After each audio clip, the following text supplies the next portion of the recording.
इश्क मोहब्बत में पड़ के वो लड़के भी बर्बाद हो गए जो आसमान की ऊंचाइयों को छूने का हुनर रखते थे। तो इसलिए प्यार मोहब्बत छोड़ो और अपनी पढ़ाई पे ध्यान दो। तो स्वागत है आपका अपने इस प्यारा से चैनल पे। मेरा नाम है अमन सिंह नायक।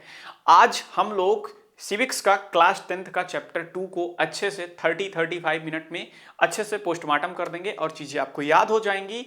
एंड साथ में इसके PYQ भी देखेंगे और साथ में इसमें जो एक्सपेक्टेड क्वेश्चन है वो भी आपको करा दूंगा, जिससे आपको कहीं बाहर से देखने की जरूरत नहीं पड़ेगी और आपका इस चैप्टर में 100 में 100 आ जाएगा। तो चलिए शुरू करते हैं। चैप्टर का नाम है हमारा फेडरलिज्म।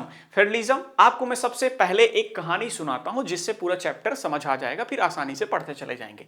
आप अपने आसपास दो घर देखो, ठीक है? कैसे? एक इंसान का घर ले लो, एक घर ये है, एक घर ये हो जाता है हमारा और एक घर हमारा ये हो जाता है। बहुत प्यारे से चैप्टर को प्यारे से तरीके से समझाता हूं, ठीक है? ऐसे एक घर में क्या करो, जो डिसीजन है वो सिर्फ एक इंसान द्वारा लिया जाता है। एक इंसान द्वारा लिया जाता है पूरे के पूरे डिसीजन। पूरे के पूरे डिसीजन कौन लेता है? एक इस इंसान ही, यही इंसान ही पूरे के पूरे घर का डिसीजन लेता है। बुजुर्ग है और इस घर में बच्चे भी हैं, औरतें भी हैं और नौजवान भी हैं, लेकिन डिसीजन कौन लेता है? सिर्फ एक आदमी लेता है, ठीक है? लेकिन इस घर में क्या होता है? इस घर में बच्चे बूढ़े सभी हैं, बच्चे बूढ़े सभी हैं और नौजवान भी हैं, औरतें भी हैं। तो इसमें डिसीजन डिफरेंट डिफरेंट लोग लेते हैं, मतलब सभी लोग डिसीजन ले सकते हैं और सबके पास अपनी पावर है। तो जिस घर में सिर्फ एक इंसान डिसीजन ले रहा है, सिर्फ एक इंसान डिसीजन ले रहा है, उसको हम लोग क्या बोलते हैं? उसको हम लोग बोल देंगे कि उस घर में कैसी पावर है? यूनिटरी गवर्नमेंट है। यूनिटरी गवर्नमेंट है। ये घर हो जाता है तुम्हारी एक तरीके की कंट्री, जहां पे सिर्फ एक इंसान रूल करता है, उसी की बातें मानता है पूरा का पूरा देश, पूरे के पूरे स्टेट, पूरे के पूरे डिस्ट्रिक्ट, पूरे के पूरे विलेज। वो होती है हमारी, वहां पे हम क्या बोलेंगे कि यूनिटरी गवर्नमेंट है। और एक ऐसा घर जहां पे बुजुर्ग के पास अपनी पावर है, औरतों के पास अपनी पावर है और बच्चों के पास अपनी पावर है और सबके पास सब अपने अकॉर्डिंग काम कर सकते हैं, तो वहां पे हम क्या बोल देंगे? कौन सी गवर्नमेंट है? फेडरल गवर्नमेंट है। कैसी? फेडरल गवर्नमेंट है। आई होप आपको कॉन्सेप्ट समझ आ गया होगा कि एक ऐसा घर जहां पे सबके पास, मतलब लेवल में पावर है, ठीक है? लेवल देख के बात कर लाला। तो जहां पे सबके पास अपनी पावर है और कोई एक दूसरे की लाइफ में इंडिपेंडेंट इंटरफियर नहीं कर पा रहा, सब इंडिपेंडेंट है, तो वहां पे हम क्या बोल देंगे कि वहां पे फेडरल सिस्टम है गवर्नमेंट का। लेकिन एक ऐसा घर जहां पे एक ही इंसान सबका डिसाइड कर रहा है, एक ही बुजुर्ग इंसान सबका डिसाइड करता है कि तुम क्या पहनोगे, क्या नहीं पहनोगे, क्या खाओगे, क्या नहीं खाओगे, तो हम बोलेंगे कि वहां पे यूनिटरी गवर्नमेंट है, क्योंकि वहां पे सिर्फ एक इंसान का रूल चलता है। और एक ऐसा घर जहां पे सबके पास अपने राइट है कि हम क्या पहनेंगे, क्या खाएंगे, कहां घूमेंगे, उसे हम बोलेंगे फेडरल गवर्नमेंट है। तो हम फेडरल के बारे में पढ़ने वाले हैं। तो अगर फेडरल गवर्नमेंट की डिफिनीशन पढ़ोगे तो सिंपल सी है यार, कुछ नया थोड़ी ना है। एक ऐसी कंट्री जहां पे जो सेंटर की पावर है, जहां पे पावर है वो डिफरेंट डिफरेंट लेवल में बटी है। It means a country where power distributed between different level, it means center, state and local government, that is known as a federalism। तो देखो, अगर फेडरलिज्म देखोगे तो सिंपल सा क्या हो जाता है? it is a type of government in which the power is divided between a central authority and various other constitution of the country। Different different level में हैं। अब जैसे अपने इंडिया की ही तुम बात करोगे तो अपने इंडिया का जब तुम बात करते हो तो सबसे क्या ऊपर क्या आ जाता है? सबसे ऊपर आ जाता है हमारा सेंटर। सबसे ऊपर सेंटर आता है, फिर इसके नीचे क्या आता है? स्टेट आ जाता है, स्टेट आता है। स्टेट के नीचे क्या आ जाता है हमारा? लोकल गवर्नमेंट आ जाती है। लोकल गवर्नमेंट में क्या क्या आता है? फिर उसके नीचे अगर देखोगे तो जिला पंचायत, फिर ब्लॉक, ऐसे जिला परिषद ऐसे करके आती हैं।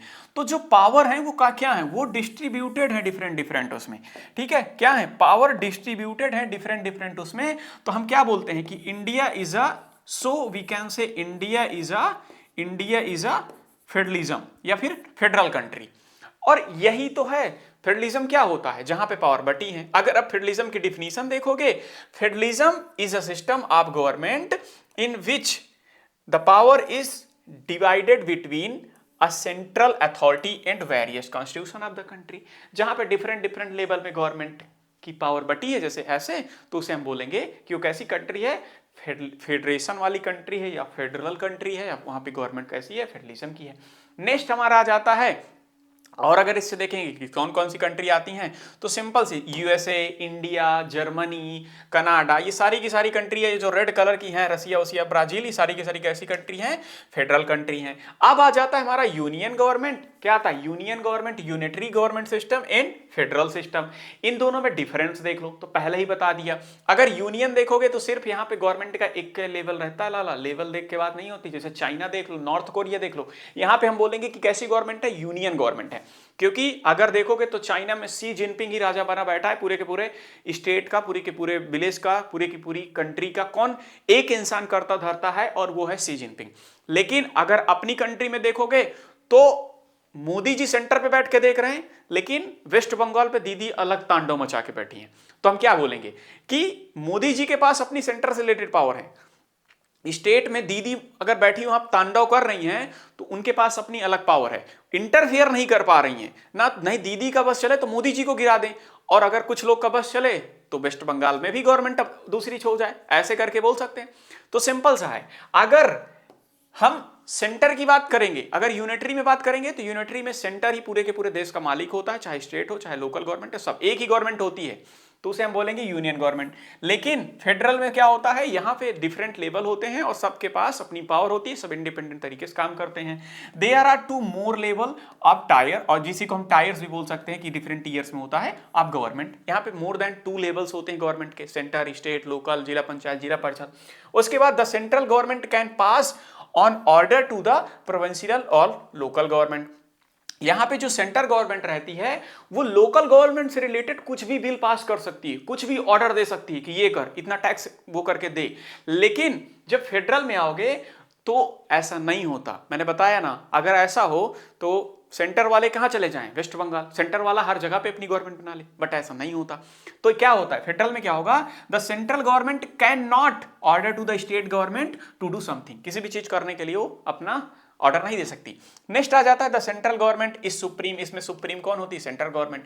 इसमें स्टेट गवर्नमेंट अपनी जगह पे सुप्रीम है, सेंट्रल अपनी जगह पे सुप्रीम है, दोनों एक दूसरे की उसमें इंटरफेयर नहीं कर सकते, लाला अपना इस लेवल देख के बात करेंगे। नेक्स्ट हमारा आ जाता है फीचर्स ऑफ द, नेक्स्ट हमारा आ जाता है फीचर्स ऑफ द फेडरलिज्म। मतलब एक ऐसी कंट्री जहां पे फेडरलिज्म है या फेडरल गवर्नमेंट है तो उसके फीचर्स क्या होते हैं।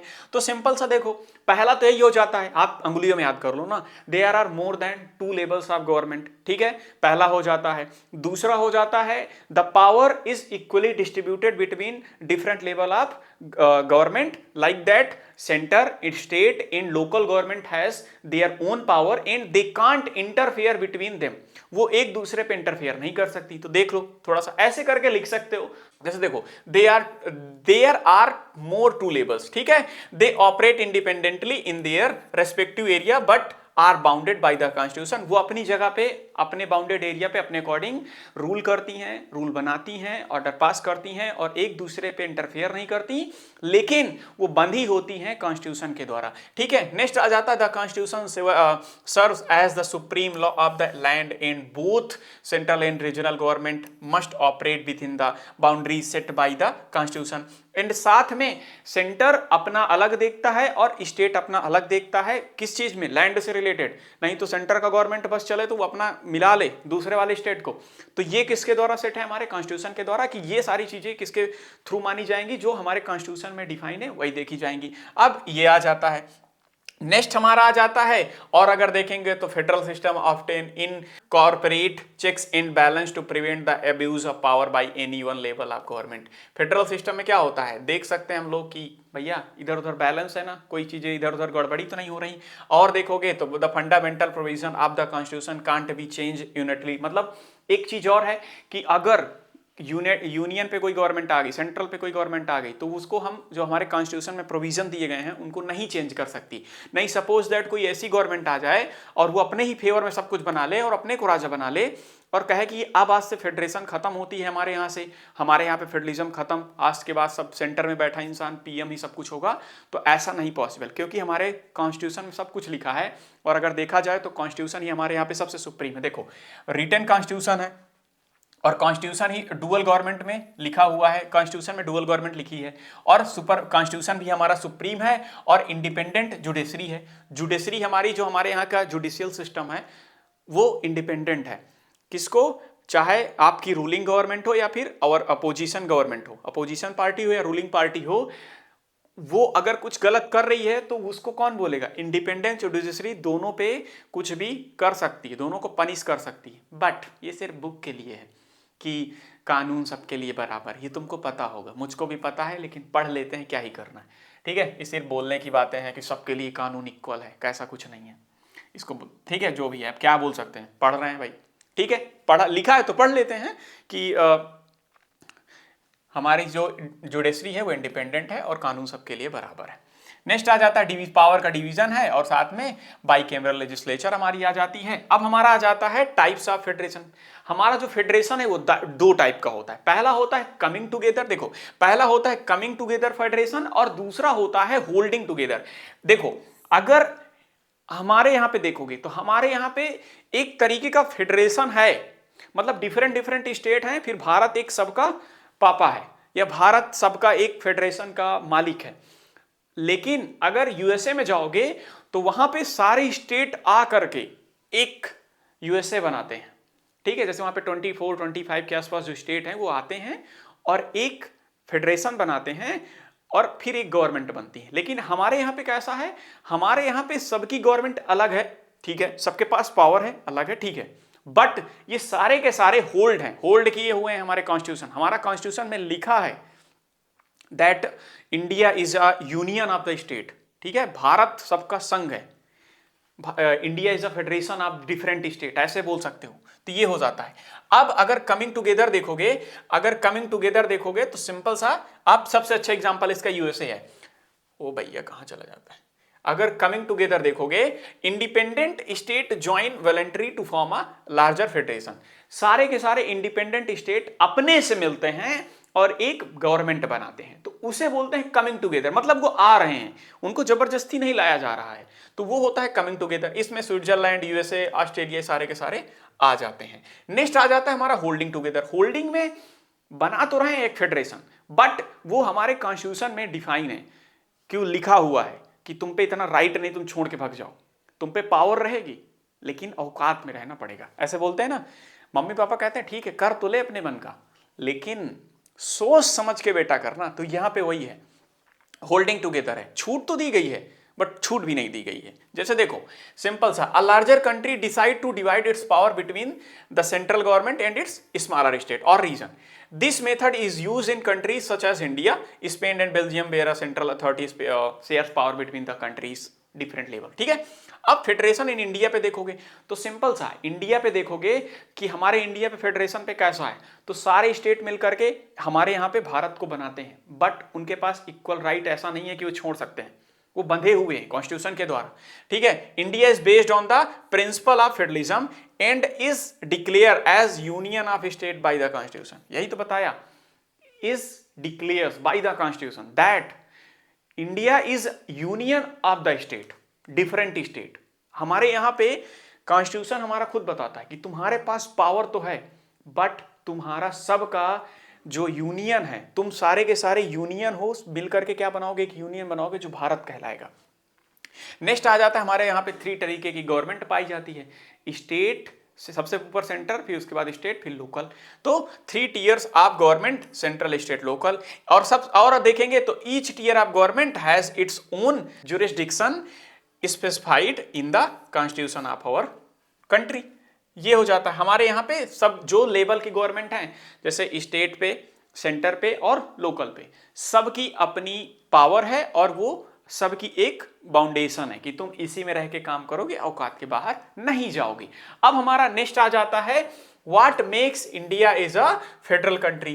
अरे भैया सीधी सी बात है, क्योंकि हमारे साथ क्या बनाता है भारत को, सबसे पहले तो क्या ऐसी चीजें हैं जो भारत को एक फेडरेशन बनाती हैं, एक फेडरलिज्म कंट्री बनाती हैं।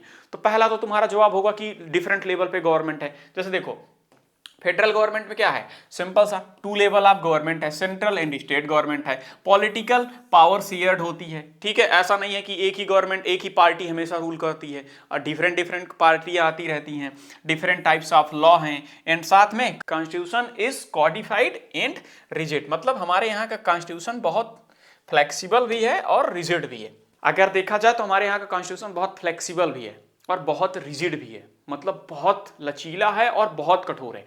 क्योंकि कुछ चीज़ें तो बहुत आसानी से चेंज हो जाएंगी, कुछ चीज़ों को बहुत आसानी से चेंज कर लेंगे, बट कुछ चीज़ें ऐसी हैं जिसको चेंज करने में बहुत वो लगता है। जैसे 370 आज तक कोई नहीं चेंज किया था, बट एक रिजिड तरीके से जब इतनी पावर के साथ गवर्नमेंट आती है बीजेपी, तब वो चेंज करती है। इसीलिए कहते हैं कि कुछ कंडीशन में बहुत रिजिड है और कुछ में बहुत फ्लेक्सिबल हो जाता है। अब हम लोग देखते हैं कि इंडिया एक फेडरलिज्म कंट्री क्यों है। सिंपल सा देखेंगे, what makes India is a federal country. तो सिंपल सा देखेंगे, the constitution provided for a 2 tiers of system government. ठीक है, 2 tiers की गवर्नमेंट पहले ही बता दिया हूं, द यूनियन गवर्नमेंट और central government and the state government. Later panchayat and municipal parties are also added. सबसे ऊपर तो पहले कौन थी, सेंट्रल, फिर स्टेट, फिर उसके बाद में ये 1974 के आसपास municipal and panchayat E Raj system को भी ऐड कर दिया जाता है। अब उसके बाद क्या होता है कि इंडिया पे सबसे अच्छा फेडरल ये बनाता है क्योंकि इंडिया पे जो 3 तरीके की लिस्ट को हमारे कॉन्स्टिट्यूशन में डिफाइन करके दिया गया है, जो जिससे रिलेटेड है, जिसके इंटरेस्ट की हैं। सपोज कुछ लिस्ट में सिर्फ सेंटर का इंटरेस्ट है, वो सेंटर से रिलेटेड सब्जेक्ट उसमें दिए हुए हैं, जो सेंटर के रिलेटेड इंटरेस्ट वाले सब्जेक्ट हैं। दूसरा, जो स्टेट से रिलेटेड सब्जेक्ट हैं, उनको स्टेट लिस्ट में दिया गया है। तो ऐसे करके देखोगे तो 3 तरीके की, since there is a 3 tier of government, the constitution state 3 list. पहला हमारा आ जाता है यूनियन लिस्ट। यूनियन लिस्ट जो सेंटर की है, उसमें वो सारी चीजें हैं जो पूरे के पूरे भारत को भारत बना के रखी हैं। जैसे अगर हमको किसी कंट्री के साथ कुछ डील करनी है तो वो सारी चीजें आ जाती हैं यूनियन लिस्ट में। जैसे आर्मी आ जाती है, रेलवे आ जाती है। ये किस लिस्ट की बात हो रही है? तो इन सारी चीजों को कौन देखता है? ये देखता है हमारा यूनियन, सेंट्रल देखता है। तो सिंपल सा, सब्जेक्ट लाइक डिफेंस, जिसे आप आर्मी बोलते हो, फॉरेन अफेयर्स, मतलब हमको डिफरेंट कंट्रियों के साथ कैसा ट्रेड करना है, ये हमारे स्टेट नहीं डिसाइड करते, ये हमारा डिसाइड करता है सेंटर, कि हमको इस कंट्री के साथ रिलेशन कैसे रखना है। क्यों? क्योंकि अगर हमारा कोई एक प्रॉपर स्टेट को ये राइट मिल जाता तो वो सब कुछ गड़बड़ कर सकता था, क्योंकि अगर उसको चीजें अच्छी फेवर मिलती। तो ये पूरा का पूरा सेंटर देखता है अपने अकॉर्डिंग कि सारे पूरे ऑल ओवर इंडिया के लिए सही है कि गलत है। तो subject like defence, foreign affairs, currency and और सारे के सारे जो रेलवे वाले बताया, वो हमारे आ जाते हैं यूनियन लिस्ट में। नेक्स्ट आ जाता है these subjects are national importance. Simple सा, इसमें वो सारे सब्जेक्ट इंक्लूड किए गए हैं जो नेशनल इंटरेस्ट के हैं, जो पूरे के पूरे कंट्री को एक इंपैक्ट डालते हैं, पूरी की पूरी कंट्री को डिसाइड कर देंगे कि पूरी कंट्री कैसे रहने वाली है। अब नेक्स्ट हमारा आ जाता है स्टेट लिस्ट। स्टेट लिस्ट में सिंपल सा आ जाता है, जैसे पुलिस पहले ही बता दिया, पुलिस हो गया, कॉमर्स हो गया, इरिगेशन, खेती उती सारा चीज हो जाता है, are covered under state list. Next आ जाता है हमारा, अब और देखोगे, these subjects are state and local importance. ये सारे के सारे जो इसमें सब्जेक्ट आते हैं वो स्टेट से रिलेटेड रहते हैं, वहां के लोकल लोगों से ही रिलेटेड रहेंगे। इसमें ऐसा कोई भी सब्जेक्ट नहीं रखा गया जिससे पूरे के पूरे कंट्री पे इंपैक्ट पड़े अगर डिसीजन ले लिया जाता है तो। ठीक है, नेक्स्ट आ जाता है हमारा कॉन्करेंट लिस्ट। कॉन्करेंट लिस्ट में आ जाता है हमारा, कुछ चीजें हैं जो स्टेट की भी हैं, कुछ चीजें हैं जो सेंटर की भी हैं। ऐसे नहीं, इसमें डिवाइड करके दिया गया है। इसमें प्रॉपर ना स्टेट पे जाती है ना सेंटर पे जाती हैं, बट इंटरेस्ट के अकॉर्डिंग, अगर ज्यादा इंटरेस्ट सेंटर की तरफ है तो सेंटर उसको यूज कर सकता है, अगर कुछ इंटरेस्ट स्टेट की तरफ है तो स्टेट यूज कर सकता है। जैसे देखो, content subject of common interest to both the union as well as the state, such as education, forest, trade union, marriage, adoption and succession. Both the central and state government can make law in the government. इसमें दोनों लोग मिलकर के अपना government law बना सकते हैं, order pass कर सकते हैं इस लिस्ट में जो सब्जेक्ट है, जैसे एजुकेशन से रिलेटेड, मैरिज से रिलेटेड, एडॉप्शन से रिलेटेड, सक्सेशन से रिलेटेड। नेक्स्ट हमारा आ जाता है, how is federalism practised in India. हमारे यहाँ पे हम इंडिया में कैसे प्रैक्टिस करते हैं, दैट वी हैव फेडरलिज्म। हमारे यहाँ पे कैसे हम बता सकते हैं कि फेडरल सिस्टम है, कैसे प्रैक्टिस करते हैं? तो एक वर्ड होता है हमारा लिंग्विस्टिक स्टेट या लिंग्विस्टिक सिस्टम जिसे बोलते हो। अगर आप देखोगे तो हमारे यहाँ पे 1947 से पहले लगभग 565 छोटे छोटे राजवाड़े थे, प्रोविंसेस थी, छोटे छोटे स्टेट जिसे बोल सकते हो, थी 565। और अगर इन सबको मिला करके 27-28 स्टेट ना बनाए गए होते तो आज हमारे यहाँ पे छोटी छोटी कंट्रियां होती, बहुत कंट्रियां होती, और शायद हम लोग ऐसे ना होते। तो हुआ क्या, 1947 से 2017 के बीच में डिफरेंट स्टेट को मिला करके एक नया स्टेट बनाया गया, उनकी बाउंड्रियों तोड़ी मोड़ी गई। जैसे देखोगे मध्य प्रदेश, छत्तीसगढ़, उत्तर प्रदेश, उत्तराखंड, ऐसे करके बहुत अलग अलग स्टेट को बनाया गया। तो और कैसे बनाया गया? उनकी लैंग्वेज के अकॉर्डिंग बनाया गया और वहां की एक लैंग्वेज डिसाइड की गई। तो ये क्या हो जाते हैं? लिंग्विस्टिक स्टेट, कि डिफरेंट डिफरेंट टाइप में स्टेट के बॉर्डर पे चेंजेस किए गए, स्टेट से कुछ पार्ट को अलग किया गया। तो ये दिखा रहा है कि हाँ, हमारे यहाँ पे फेडरलिज्म है। क्यों? क्योंकि उसको प्रॉपर पावर देनी थी, तो हमने उसको अलग किया, उसको प्रॉपर एक पावर दिया, उसको एक पहचान दी। जैसे उत्तराखंड बहुत बाद में बनता है, छत्तीसगढ़ बहुत बाद में बनता है। अरे देखोगे तो गोवा, अलग अलग जगहों पे अलग अलग स्टेट अलग अलग टाइम पे बने और हमने उनको पावर दी, सेंटर ने उनको एक पहचान दी, एक पावर दी। अगर फेडरलिज्म नहीं होता तो क्या जरूरत थी उनको पावर देने की? अगर यूनियन नहीं होता, अगर यूनियन होता तो क्या जरूरत थी देने की? अगर फेडरलिज्म नहीं होता तो क्यों देते? फेडरलिज्म है, इसीलिए उनको एक अलग पहचान दी गई उनकी लैंग्वेज के अकॉर्डिंग। तो इसे हम लोग बोलते हैं लिंग्विस्टिक स्टेट। आप कुछ पढ़ लो, जैसे The creation of linguistic state was the first and a major test for democratic politics in India. From 1947 to 2017, many old states have vanished and many new states have been created. Areas boundaries, बहुत सारे state बनाए गए, तोड़े गए, बिगाड़े गए, and names of the state have been changed. Some state has been formed of the people who spoke the same language. These states are known as the linguistic state. अरे बहुत तोड़े गए, बहुत बिगाड़े गए। जैसे कश्मीर कुछ टाइम तक एक स्टेट था, अभी वो यूनियन टेरिटरी में आ रहा है ना, तो ये सारी चीजें करके तोड़ी गई और मरोड़ी गई, ऐसे करके देख सकते हो। अब हम नेक्स्ट जो पॉइंट आता है हमारा, लैंग्वेज के बेस पे देख लो। तो ठीक है, लैंग्वेज पॉलिसी। लैंग्वेज पॉलिसी जो सेकंड मेजर फीचर्स है, अगर आप देखोगे तो हमारे यहाँ पे एक लैंग्वेज ऑफिशियली है, हिंदी, ठीक है, बोलते हैं, बट हिंदी हमारे यहाँ पे यूज होती है। अगर हमारे यहाँ पे यूनियन गवर्नमेंट होती, यूनिटरी होती, फेडरल सिस्टम नहीं होता, तो हमारे यहाँ पे कोई एक ही लैंग्वेज होती, बट ऐसा नहीं है। हमारे यहाँ पे हिंदी तो है, साथ में 21 अदर लैंग्वेज को हमारे यहाँ के कॉन्स्टिट्यूशन के शेड्यूल 8 में दिया गया है, जिसमें अलग अलग जगहों पर ऑफिशियल वर्क होता है। तो ये चीज बता रही है कि हमारे यहाँ पे कोई एक ही लैंग्वेज कंपलसरी नहीं है, मैंडेटरी नहीं है। हमारे यहाँ पे डिफरेंट डिफरेंट लैंग्वेज यूज करी जाती हैं। ऑलमोस्ट मतलब अगर देखोगे तो 22 ऑफिशियल लैंग्वेज हैं। तो ये बता रही है कि लैंग्वेज पॉलिसी के बेस पे भी हम बोल सकते हैं that we have a federation, we have a federalism, ठीक है। A second test for Indian federation is the language policy. जैसे हिंदी वाज आइडेंटिफाइड है कि ऑफिशियल है, बट इसके अलावा बहुत सारी हैं, 21 लैंग्वेज में काम होता है। Other language recognised as the schedule language by the constitution, बता दिया है, कॉन्स्टिट्यूशन की 8th शेड्यूल में दिया हुआ है 22 लैंग्वेज हैं। State to have their own official language, और स्टेट के पास अपनी अलग अलग ऑफिशियल लैंग्वेज हैं और वो अपने उसी पे काम करते हैं। नेक्स्ट हमारा आ जाता है बाबू भैया सेंट्रल स्टेट रिलेशन। तो सेंट्रल स्टेट रिलेशन में एक और क्या होता है कि कभी कभी होता है, आप देखोगे क्या, एक ही पार्टी, बीजेपी पार्टी है तो क्या पूरा का पूरा इसने ही पूरा सीट पाली है लोकसभा में, एमपी अपने जितवा लिए हैं? तो आपका जवाब होगा नहीं। तो वहां पे कौन सी, हमारे यहाँ पे क्या करती है, जब एक पार्टी कंप्लीट वोटिंग नहीं या फिर कह लो बहुमत नहीं पाती, तो क्या करती हैं, अलायंस बनाती हैं। जैसे जो बीजेपी का अलायंस है उसको हम एनडीए बोलते हैं, उसमें 16-17 पार्टियां इंक्लूड हैं और उसमें के एमपी मिल करके अपना बहुमत दिखाते हैं लोकसभा में, फिर उनको गवर्नमेंट बनती, फिर वो अपना एक पीएम चुनते हैं। तो सबसे अच्छा जो हमारा है कि जो सेंटर स्टेट का रिलेशन है वो कैसा है कि जरूरी नहीं कि एक ही पार्टी हमारा कंप्लीट हो पाती है, सारी पार्टियां, बहुत सारी पार्टियां मिलकर एक अलायंस बनाती हैं और अलायंस मिलाने के बाद वो लोग एक अपना पीएम बनाती हैं। तो ये हो जाता है हमारा सेंटर स्टेट रिलेशन, जो दिखा रहा है कि हाँ हमारे यहाँ पे कोई एक पार्टी रूलिंग नहीं करती, और साथ में यही दिखा रहा है कि हमारे यहाँ पे एक फेडरलिज्म है। देखो, restructuring the centre state relation is one more way in which federalism has been strengthened in practice if no single party gets, मतलब एक पार्टी अगर हमारा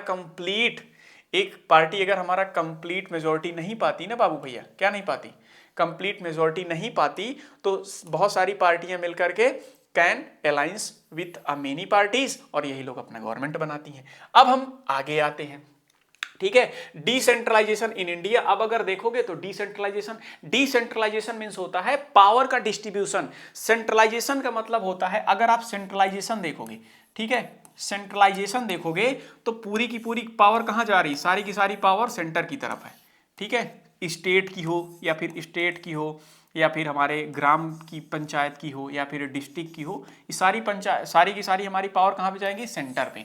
लेकिन अगर डिसेंट्रलाइजेशन की बात हो रही है ना, तो डिसेंट्रलाइजेशन मतलब होता है, डिसेंट्रलाइजेशन में क्या होता है?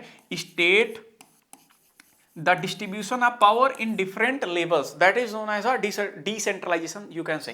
ठीक है, जैसे सबसे पहले हमारा सेंटर पे कुछ पावर है, सेंटर के बाद कहां पे आ जाती है? स्टेट पे आ जाएगी, स्टेट के बाद कहां पे आएगी? लोकल गवर्नमेंट पे आएगी, लोकल गवर्नमेंट के बाद वो कहां पे आ जाएगी? फिर हमारी ग्राम पंचायत, फिर जिला पंचायत, ऐसे करके आती है। तो अगर देखा जाए तो ये पूरी की पूरी पावर क्या है? पूरी की पूरी पावर डिस्ट्रीब्यूटेड है, इक्वली शेयर्ड है। तो इसे हम बोलते हैं कि decentralisation of power in India. देखो ये कुछ स्टेप है, step taken towards decentralisation in 1992। कुछ जो हमारे स्टेप लिए गए थे डिसेंट्रलाइजेशन के लिए, अगर देखोगे तो क्या है? हमेशा it was made mandatory to hold election regularly, मतलब हमेशा इलेक्शन होंगे और जो रूलिंग पार्टी होगी वही गवर्नमेंट बनाएगी। It mandated reservation for marginalised groups including schedule caste and schedule tribes and women. और हमारे यहाँ पे क्या है? जो SC ST और लेडीज हैं उनके लिए एक रिजर्वेशन दिया गया है कि हाँ, जैसे आप कुछ जगहों पे देखोगे तो वहाँ पे सिर्फ लेडीज ही इलेक्शन पे मतलब प्रत्याशी बनती हैं, और कुछ जगहों पे देखोगे जैसे हम लोग के साइड पे शेड्यूल कास्ट के लिए, SC के लिए सीट रिजर्व है बहुत टाइम से। हमारे यहाँ पे कोई OBC लोग चुनाव नहीं लड़ सकते हम लोग की विधानसभा से, तो ये रिजर्वेशन है। नेक्स्ट आ जाता है state government now have to share their power and revenue with local government bodies. Next आ जाता है ईच स्टेट, अरे सिंपल से वही जो बताया अभी तक कि स्टेट गवर्नमेंट अपनी पावर और अपना रेवेन्यू लोकल गवर्नमेंट के साथ शेयर करती है। नेक्स्ट आ जाता है each state should have an independent state election, और सारे के सारे स्टेट के पास अपना एक मतलब इंडिपेंडेंट इलेक्शन से कराने का राइट होता है, और एक इलेक्शन कमीशन इसके लिए बनाया गया है, कंडक्ट पंचायत इन म्युनिसिपल इलेक्शन। नेक्स्ट अगर देखोगे बाबू भैया, अब कुछ नेक्स्ट आते हैं, जैसे अब देखोगे हमारे यहाँ पे कि पंचायत राज सिस्टम क्या है। पंचायत राज सिस्टम 1973 में लाया गया था अपने यहाँ पे, और ये इसलिए लाया गया था क्योंकि कुछ लोकल गवर्नमेंट तक हम लोग के चीजें नहीं हो पा रही थी, ऊपर ऊपर रह जा रही थी सेंटर पे और स्टेट में, लेकिन लोकल लेवल पे काम करने के लिए पंचायत राज सिस्टम को इंट्रोड्यूस किया गया था। देखो the panchayat raj system is local government structure in rural areas, it consist of several, मतलब इसमें बहुत डिफरेंट लेवल होते हैं, और ये क्या करते हैं? अरे भैया हमारे गांव के आसपास की चीजें देखते हैं, जो देखा करते हैं ना कि आपके गांव में क्या होगा, रोड बनेगी और सारा चीज कैसा, बट सही से नहीं देख रहे हैं, रियलिटी तो ये है। ठीक है, इसमें आवाज उठानी पड़ती है। नेक्स्ट अब इसके अंडर जैसे देखोगे तो हमारा आ जाता है ग्राम पंचायत। ग्राम पंचायत देखोगे तो सारे के सारे एक गांव में एक ग्राम पंचायत होती है। Each village are group of village in some state has a gram panchayat. अगर ग्राम बहुत बड़ा है, विलेज बहुत बड़ा है, तो वहां की प्रॉपर ग्राम पंचायत होगी। अगर थोड़ा सा छोटा है तो 2-3 गांव मिला के एक ग्राम पंचायत बनता है, एक मुखिया होता है, फिर वो सारी चीजें देखता है। तो इसीलिए बोला गया है ईच विलेज और a group of village in some state has a gram panchayat which is a council made up of several ward member known as a panch. मतलब ये पहले होते थे कि पंच बनते थे, बट अब वो खत्म हो रहा है, उसी को हम लोग प्रधान बोल दिए, ग्राम प्रधान। नेक्स्ट आ जाता है हमारा ग्राम सभा। अब विलेज मिलकर के कई सारी ग्राम पंचायत मिलकर के the gram panchayat operates under the gram sabha. जो ग्राम पंचायत ऑपरेट की जाती हैं वो किसके अंडर आती हैं? ग्राम सभा के अंदर आती हैं। ठीक है, under the which includes all voters in the village. The gram sabha meets at least 2 or 3 times a year to approve the budget of the gram panchayat and review in performance। और 2 से 3 बार ये लोग मिलते हैं पूरे के पूरे टाइम में और अपना रिव्यू देखते हैं कि परफॉर्मेंस कैसा है। नेक्स्ट आ जाता है हमारा पंचायत समिति।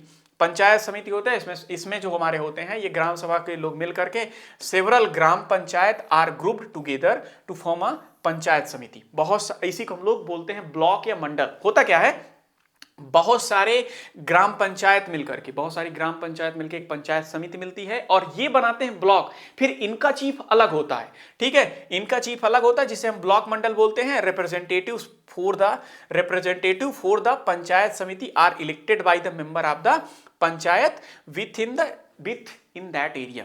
इसको जो हमारा इसमें का पंचायत समिति का मेंबर होता है, जो मेन मेंबर होता है, मुखिया होता है, उसको वहां के पंचायत समिति के जो इलेक्टेड लोग रहते हैं, जिसको तुम लोग गांव में जाके तो BDC बोलते हैं, वो लोग इलेक्ट करते हैं। अब हम देखेंगे जिला परिषद। जिला परिषद क्या होता है? एक पूरा का पूरा एरिया है, एक डिस्ट्रिक्ट है, वहां की सारी पंचायत समिति या मंडल जिसे बोलते हो, आल पंचायत समिति या mandal in a district combine to create a zila parishad. और इसी में हमारे एमएलए आते हैं और एमपी आते हैं, ठीक है, इसी में हमारे एमएलए और लोकसभा के मेंबर आते हैं, ये देख सकते हो, ठीक है, कुछ ऐसा है। अब आ जाते हैं हमारे कुछ क्वेश्चन देख लेते हैं।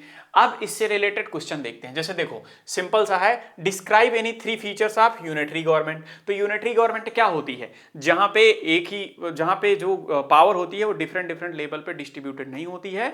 तो सिंपल सा बोल सकते हो, in unitary system all powers are centralised, एक ही जगह पे होती है। Another feature of unitary form to government is that law of unitary system unlike federation are uniform to because law are made by only a single central government, एक ही single central government के through पूरे law बनते हैं। तीसरा आ जाता है, सबसे इंपॉर्टेंट फीचर्स क्या हो जाता है कि सिंपल सा when the rulers are not faithful, यहां पे अगर रूलर्स फेथफुल नहीं है तो उसको हम चेंज भी नहीं कर सकते। थर्ड फीचर्स ये हो जाता है, जैसे चाइना पे है सी जिनपिंग ही बना रहेगा, नॉर्थ कोरिया पे है तो हमारा किम जोंग उन चच्चा बना रहेगा। नेक्स्ट आ जाता है, name any 2 subject that are included in concurrent, how are laws made up. जैसे 2 कोई सब्जेक्ट बताने हैं जो कॉन्करेंट में, सिंपल सा है, जैसे एजुकेशन हो गया एंड मैरिज हो गई, एडॉप्शन हो गया, सिंपल सा है, ठीक है। Concurrent list are common interest, simple सा कॉन्करेंट लिस्ट वो होती है जिसमें दोनों का इंटरेस्ट होता है, पहले बता दिया हूं। अब इसमें अगर देखोगे तो वो सारी चीज आती है, जैसे मैरिज हो गया, एजुकेशन हो गया, ये सारी आ जाते हैं। नेक्स्ट क्वेश्चन हमारा आता है, evaluate strength and limitation of local self government in a democracy. Evaluate करना है कि क्या स्ट्रेंथ होती है। तो सिंपल सा, local self government have made a significant impact on Indian democracy by its achievement which are. जैसे देखो अगर कुछ इसकी अचीवमेंट देखोगे, the constitution status for local government has helped deepen democracy in our country. Local government has increased women representation. मतलब अगर देखोगे evaluate करना है लिमिटेशन लोकल गवर्नमेंट, तो सबसे पहले अगर इनके फीचर्स देखोगे तो इसने हमारी डेमोक्रेसी में एक अच्छा सा कंट्रीब्यूशन दिया है, डेमोक्रेसी को फेथफुल बनाने में। और दूसरा देखोगे तो डेमोक्रेसी में जो पंचायत आई है, मतलब जो हमारी panchayat government system, local self government system है, इसने मेन चीज करी है कि इसने जो रिप्रेजेंटेशन है वो लेडीजों का बढ़ाया है, ठीक है, क्योंकि इसमें रिजर्वेशन कर दी गई सीटें। नेक्स्ट आ जाता है, एट द सेम टाइम कुछ इसकी लिमिटेशन भी हो जाती है, वो ये हो जाती है। नेक्स्ट क्वेश्चन आप लोग इसका देख सकते हैं। नेक्स्ट आ जाता है, in panchayat raj system 1/3 of seats have been reserve for women, do you feel that the same should be done for state legislature and parliament, support your answer with the argument. मतलब जैसे 1/3 हमारी जो पंचायत राज सिस्टम में women के लिए seat reserve है, तो क्या इस जो एमएलए बनते हैं स्टेट गवर्नमेंट में, उनमें भी, पार्लियामेंट में भी और लेजिस्लेचर में होना चाहिए, तो उसको एवेल्युएट करना है और जो आंसर हो फेवर में होना चाहिए, कुछ ऐसा है। नेक्स्ट आ जाता है हमारा कुछ ऐसे। चलिए मैं इसका एक क्वेश्चन का वीडियो अलग से डालूंगा, तो मिलते हैं नेक्स्ट वीडियो में, तब तक के लिए जय हिंद जय भारत।